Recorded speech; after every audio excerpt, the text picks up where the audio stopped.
a good long way. So we didn't see them that often. For us to go to Coquille was a big deal. For them to come to Prineville was a big deal.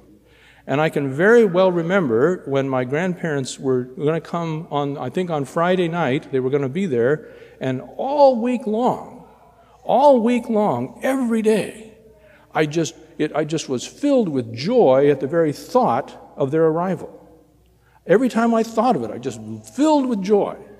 And I can still remember when the door opened and they came in, and the first thing I did was go and drag my grandmother to the table and make her sit down and play Parcheesi with me.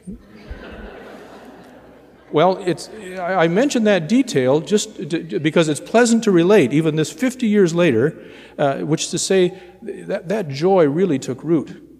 But it was the joy of hoping for their arrival. Just hoping, and it was filled with joy all the way along.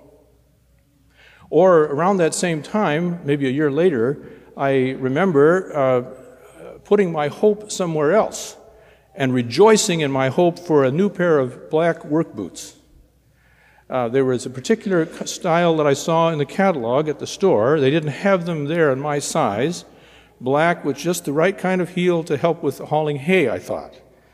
And I just couldn't get enough of looking at that picture. So we ordered the boots, and they were supposed to take about a week to arrive. So every day until that week, when I thought of my boots, I hoped for the arrival of my boots. It filled me with joy to think of having these boots there, just to have them in hand.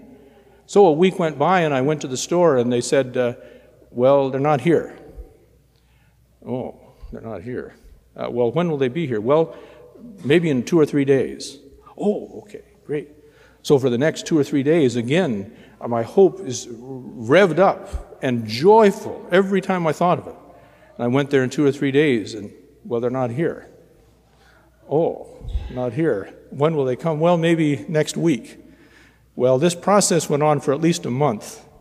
And I well remember it. I well remember this 50 years ago, all the hope that I put in these boots. And every day to be joyful at the very thought of their coming. And they finally came. They came. And they were good. They were great boots, I guess. I don't have them anymore. But the very thought of that, the joy in hoping. When we really let ourselves hope, it brings us joy. But that joy passes. Grandparents come for the visit, and the visit, however joyful, passes away. The boots arrive, and they may serve very well for a time, but they wear out. And the future is still there. And what do I put in the future? What do I place my hope in? It takes a bit of living to learn that all earthly hopes ultimately don't satisfy. That they never can completely fill the human heart. We integrate them into our heart with their coming. We take joy in the coming of what we've hoped for, but the heart is wider. The heart hopes for more, as the psalmist says this perfectly.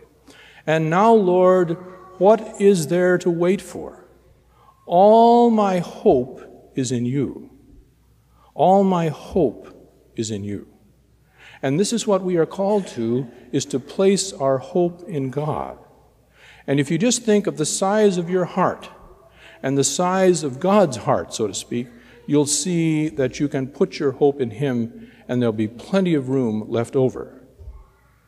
Now, when we come to the liturgy and we are told to hope, we are told to hope for the victory of joy. Joy can only come as a victory. Joy is not cheap. Pleasure is easily taken. Joy is not cheap. Ask the champions of the NFL, the Super Bowl, if the joy they took in their victory was easily attained. The more we struggle with what we hope for, the greater is our joy when the hope is realized.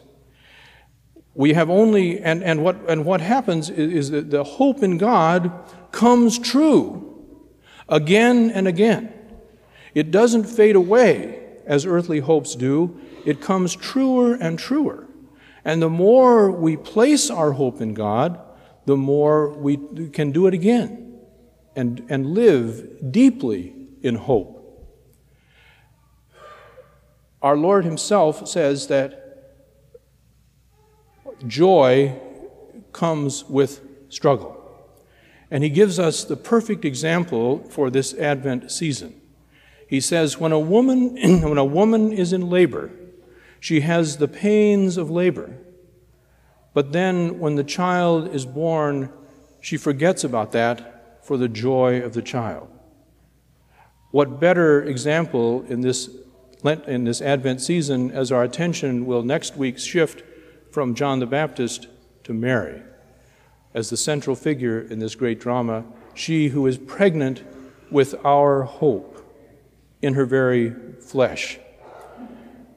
All mothers here present can appreciate infinitely better than the men here what our Lord says, that the weight of bearing a child within, the discomfort, sometimes the pain and the suffering as the months go by, all that is with the hope for what will appear, this mysterious creature that one bears within, this future that one bears within one's very flesh. And the only way for that hope to come to earth, to come among us, is by pain and suffering.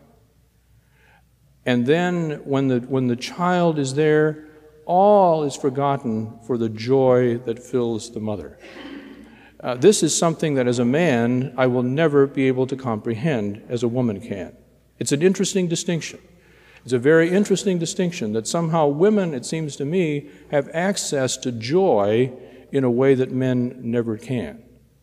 But this is the example that our Lord gives us, is that that joy is the fruit of struggle and suffering and of hope, because we can't continue the struggle unless hope bears us forward. And so we long for the victory, we hope for the victory of joy that is promised us by the one proclaimed by John the Baptist. And we can see, as we reflect on this experience and on those that have lived deeply in hope, that hope changes us. Hope makes us different.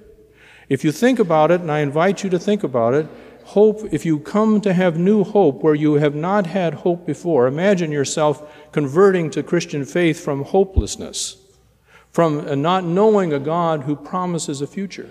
And then you come into his promises. Well, there's a light that opens up the future, but that light even shines back on your past. It changes the way you view your very life because of what you see is now your true future. It changes the way you live now because you are going to someone who awaits you. This is the promise of this season, the promise of the Christian faith, and so the church tells us, rejoice. Yeah.